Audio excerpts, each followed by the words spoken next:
qui me concerne, le cadre pédagogique est celui de l'École nationale supérieure d'architecture de Grenoble, qui appartient à l'Université Grenoble-Alpes.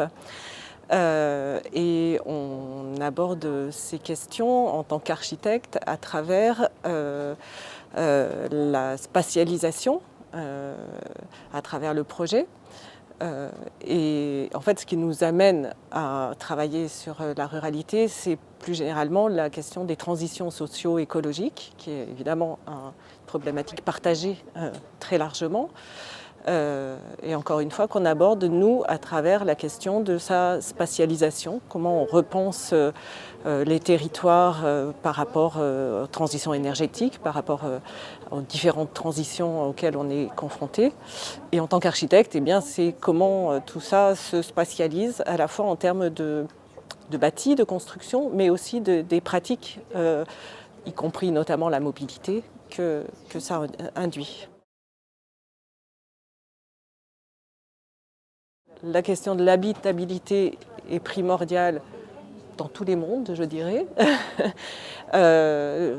et notamment dans le monde rural. En tout cas, nous, c'est une question sur laquelle on se penche depuis de nombreuses années, parce que bien que cherchant à déconstruire ces catégories rurales, urbains, on pense vraiment que d'un point de vue de l'aménagement, du point de vue du projet architectural, on n'aborde pas forcément la question de l'habitabilité de la même manière, avec les mêmes outils dans le monde rural que dans le monde urbain.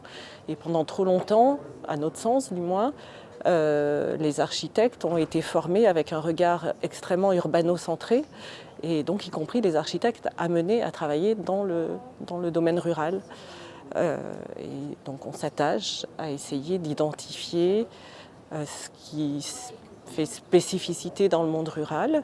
On en a abordé quelques aspects aujourd'hui, notamment avec la requalification des centres-bourgs, qui est un problème auquel beaucoup de ruraux sont confrontés.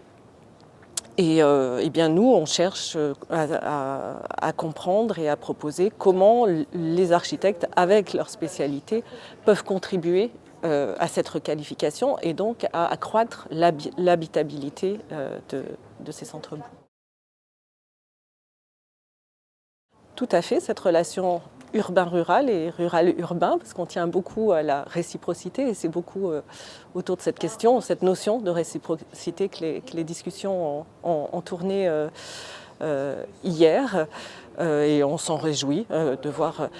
Encore une fois, je pense que les crises auxquelles nous sommes confrontés et les transitions sur lesquelles nous travaillons, auxquelles nous essayons d'apporter notre contribution d'architectes, elles ne sont ni urbaines ni rurales, mais elles sont bien sûr les deux en même temps, et les réponses sont sans doute à rechercher dans toujours davantage de coopération et d'échanges entre urbain et rural.